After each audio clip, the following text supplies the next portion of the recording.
Hello, my dear friends. Welcome back to a new episode of Harstem Hunts Hackers. Today we have a game between Elite, Tran, and Hex. And this got sent in to us by the Terran player Elite Tran, who basically said, is this a hacker or do I suck? I've got two games here, one on Post-Youth, one on Side Delta.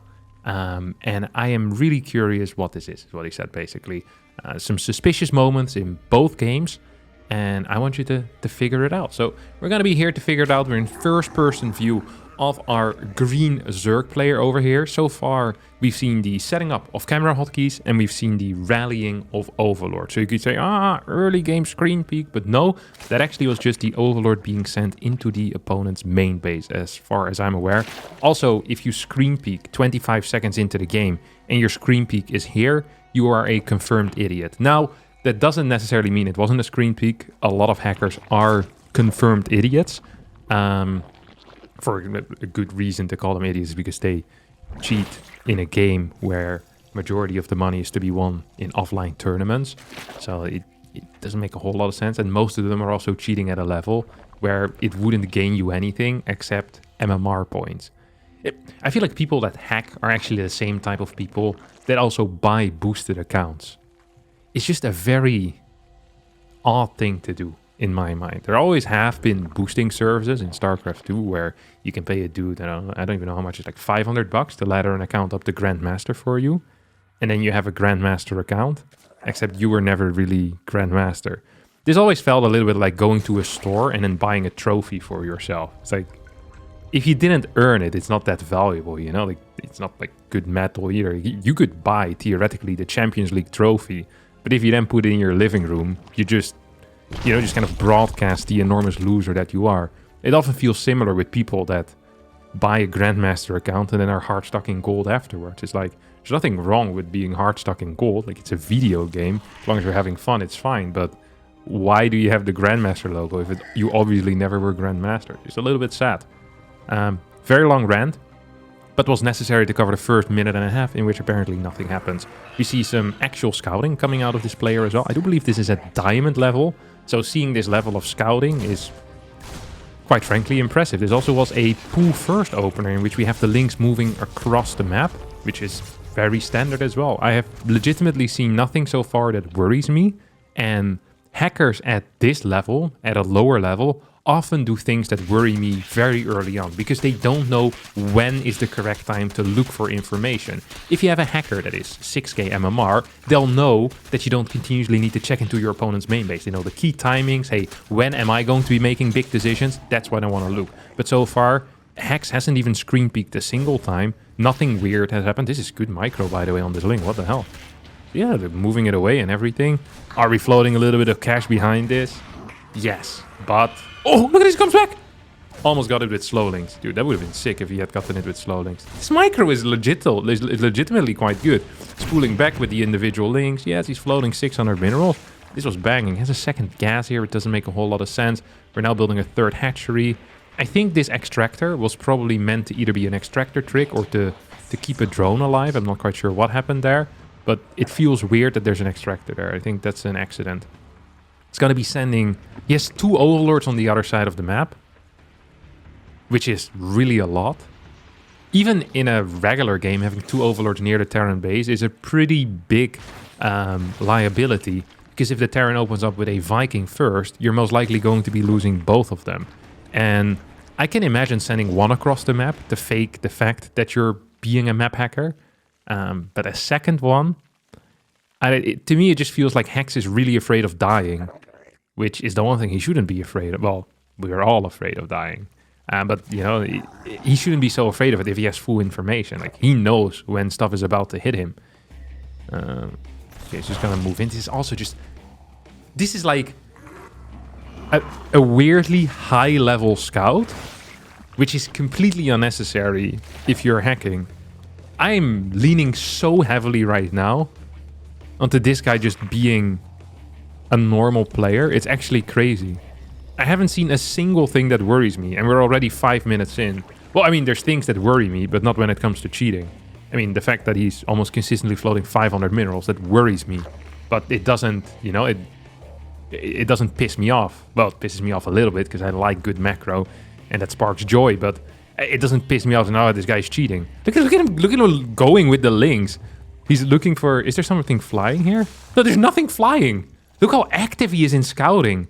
Making sure that nothing escapes his ring of fire, his ring of vision that he's creating around the opponent's base. He wants to know every little thing that escapes his opponent's base. And right now he actually gets some info on the right side. He sees a cyclone that's over there. He gets that info.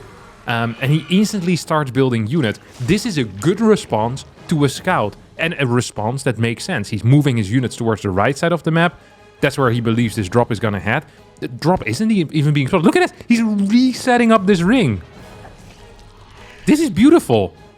He is so keen on gathering info that he's forgetting to macro altogether. It probably would be better just to blindly build units at this point rather than to wait until you see something, because you're floating so many larvae. This guy's legit pretty good. I am honestly more inclined to call this guy a smurf than to call this guy a hacker. Like, his scouting is very high level, the way he's setting stuff up. This is someone that practices against AI. Look at this stuff. When's the last time you've seen a hacker do this? Most hackers don't even have a control group for their army. They use the F2 hotkey the entire time because they know whatever's about to happen. Look, he isn't ready for this Liberator on the left side. I didn't see it go across the map either. It must have slipped by. No Spore ready, no Queens in position. Now we have the Mind Drop hitting as well. Look how much effort, okay? Look how much effort this guy is going through. How much effort this guy's putting in to not get attacked. Figuring out what the opponent is doing and then failing at it, and as a result being completely out of position. This is the common experience of the everyman on StarCraft 2. You know? You scout and you respond and you create vision, and then you realize you missed a millimeter on the right side or a tiny area here on this side, and every unit managed to walk through, or an entire army is now attacking your third base and you weren't aware of it. This is just what happens. Our forces are under attack. There is legit... I feel like this guy just sent me a standard replay in which he lost. He's like, oh, this seems broken because I usually don't lose games. Double Nydus network. Okay. Not a huge fan of this.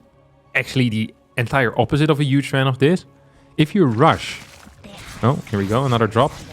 If you rush into lair, or if you get into lair, and the first thing you do is build 2 Nydus networks... Not the sharpest tool in the shed. The brightest bulb in the box. In whatever else you have there. Not brilliant. Okay, we're gonna get a Hydra then. +2 range. Glio Reconstitution. We have 2 spores in this area as well. We're floating a metric crap ton of cash. 1900 minerals, 300 gas. There are a lot of larvae in the bank. So he doesn't have macro hex either.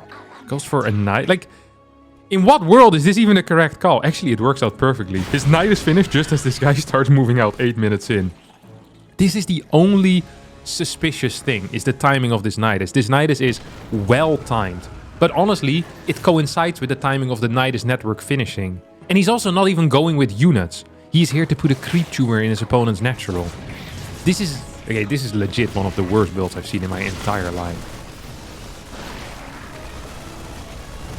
It's gonna send... Does he have burrow on this or something? Why is this roach is just... Why are we attacking with 4 bases against a 2-base Terran? Nydusing them while they have tank marine. I don't think this is very bright. Like, the game plan doesn't make any sense. But that hasn't stopped hackers before. It's just that nothing really makes sense with having full vision. Now he builds a bunch of drones. This is another thing, is that this guy feels like a relative macro player, not like a complete macro player, but he obviously cares about drone counts and stuff like that. And right now he just doesn't have a very good drone count, despite him completely being capable of getting that. He could have just droned up way harder and then gotten roaches. I'm just gonna speed this up, and I hope that the second game is going to give me some more information, because so far, really, I'm not seeing anything here whatsoever that even sparks my interest. You have an infestation pit now. That's not weird. Okay, this was the first screen peek that we have. That I just saw. Look at that. What was that? We have a Nydus. I think he's just looking for Nydus positions, to be honest. It's like, where could I go? He went down a bit with the camera. Then he went to the right. This is... Because unless there's something here. Yeah, but there's nothing here. So he just scouted here for no reason. He went here with his camera because he was thinking of a Nydus, I think. Like, I feel like these are really just the... Okay, this. Also nothing here. Like, he just... I feel like he just clicks on the map and then shifts with his camera like this very fast. Like... I don't know. Mutation complete. This was kind of weird, though. Is it? Oh, no. So what I thought was happening here is that he was checking which Nydus to use. That's what I thought was happening here. Look at this. Just gonna speed through it. 1 second. Here. So I thought that's what he was doing here. But actually, he was just setting rally points. Look at that. Go over here. Go over here. Go over here. First person view. First person view. Nydus is finished. Okay, this thing is done. This thing is done. And now he just sets the rally point. But I thought he was screen peeking to figure out what he was doing. But just setting rally points blindly. Imagine you actually are hacking, okay? Imagine you actually are hacking. And you scout 700 Marines and a tank. Would you ever, in a million years, then rally 5 roaches out of this while simultaneously doing it here? If you also have a Nydus here. No, you just rally everything from here. If you do that screen peek, which he just did, this actually is... complete innocence. I'm not even gonna watch the second replay. This is over. Like, guaranteed this is over. This guy's just not hacking. I don't need any more information. This would have to be the most insane hacker. The only logical theory here is that this guy hacks, but then whenever he screen peeks, he closes his eyes. That is a more likely scenario than this guy being an active hacker and looking. Because none of his moves can be explained by hacks. None of them. And a lot of his moves cannot be explained if he has hacks. It is not just unlikely that he's hacking, it is almost impossible to believe that this guy is hacking and has a working brain. That is how non-hacking this guy plays. This guy plays like a high diamond player, in my opinion. With the same mistakes and the own build orders of a high diamond player or a mid diamond player. I think we're wasting our time if we continue here. I'm gonna call it early. How much longer do we even have in this replay? We have, I think, what's that? Look at that, 9 more minutes. I don't care about it. I'm done already. We know it. You guys know it. My dear friend, Elite Tran. It is not your opponent that is hacking, but it is you who sucks. And that's my judgment here. Oh, it's the first time I get to say that. It's been a while since we've had a non-hacker submitted. And a very clear one. Maybe I would have needed to see the side delta game, but I don't want to see the side delta game if this one is so clearly not it. It is impossible that it's like 99% impossible that this guy is a hacker. I don't see it happening. I don't see it happening. I think that's it. I think that's just it. All right. Well, on to the next one, my dear friends. It's going to be it for today's video. A short one, but a sweet one nonetheless, because this guy's name has been cleared. All right, that will be it for me today. Thanks for watching. I'll see all of you next time for a new video. Bye-bye.